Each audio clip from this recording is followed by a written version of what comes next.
ఒక కులాన్ని కించపరుస్తూ అవమానిస్తూ నిరాధారమైనటువంటి దూషణలు చేసినటువంటి కంచె ఐలయ్య అనే కంచరగాడిదని సపోర్ట్ చేస్తుంది నువ్వు.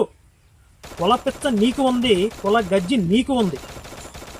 నీకున్న కుల గజ్జిని అందరికీ అంటించాలని చూడొద్దు. మాది హిందుత్వం అనే భావన.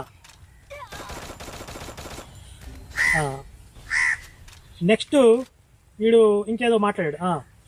క్రిస్టియానిటీ, కరుణాకర్ క్రిస్టియన్ అయితే బాప్తిజం ఎక్కడ తీస్తున్నాడు అని, అసలు క్రిస్టియన్నా కాదా అని చెప్పి అడిగాడు. నీకు అంత డౌట్ ఉంటే రా, తెనాలి వెళ్దాం రా. తెనాలి ఐతానగర్లో నేను నా నామకరణం ఏ చర్చిలో జరిగిందో నాకు నామకరణం చేసిన యోహాన్ పాస్టర్ గారిని చూపిస్తాను. నా వెంట వస్తే నీ చక్కగా వీడియో తీసి పంపిస్తాను. నా డీటెయిల్స్ అన్ని వాళ్ళు చెప్తారు. అక్కడ బాప్తిజం తీసుకోలేదు, అది కరెక్టే. బాప్తిజం తీసుకున్నంత మాత్రం క్రైస్తవుడు కాదనా? చిన్నప్పటి నుంచి మేము చర్చికి వెళ్ళింది, బైబిల్ చదివింది, ఇదంతా వేస్టా? అలా చదివితే క్రైస్తవులు కానట్ట?